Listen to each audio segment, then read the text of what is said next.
કલાકારોના સન્માન બાદ વિવાદનો મામલો। કલાકારોના વિવાદમાં ગેનીબેન ઠાકોરનું ટ્વીટ સામે આવ્યું છે। આ માત્ર અવગણના નહીં, પક્ષપાતનો પુરાવો છે। ભાજપ સરકાર ઠાકોર સમાજની પ્રતિભાને અવગણે છે।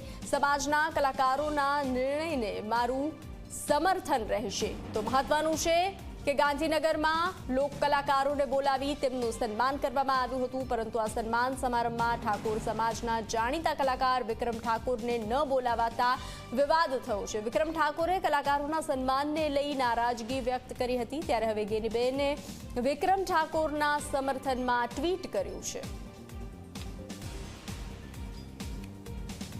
ગુજરાતમાં જેની ખૂબ નામના છે એવા ઠાકોર સમાજના કલાકાર ભાઈ શ્રી વિક્રમભાઈને આમંત્રણ ન મળ્યું। એમનું કહેવાનું એવું થતું હતું કે ભલે મને આમંત્રણ ન આપ્યું, પણ ઠાકોર સમાજમાંથી કોઈને આમંત્રણ ન આપ્યું।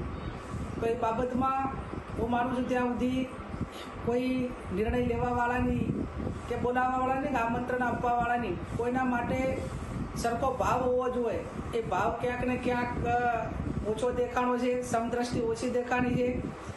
બાબા સાહેબ આંબેડકરે આપેલા બંધારણ પ્રમાણે દરેકને સરખા અધિકારો મળેલા છે અને ડેમોક્રેસી જ્યારે લોકશાહીના મંદિરમાં આમંત્રિત કરતા હોય ત્યારે આ વિશ્વમાં સૌથી મોટો લોકશાહી દેશ છે, અને એ બાબતમાં ક્યાંક ને ક્યાંક જે નિર્ણય લેવાવાળા છે એ ઊણા ઉતર્યા છે।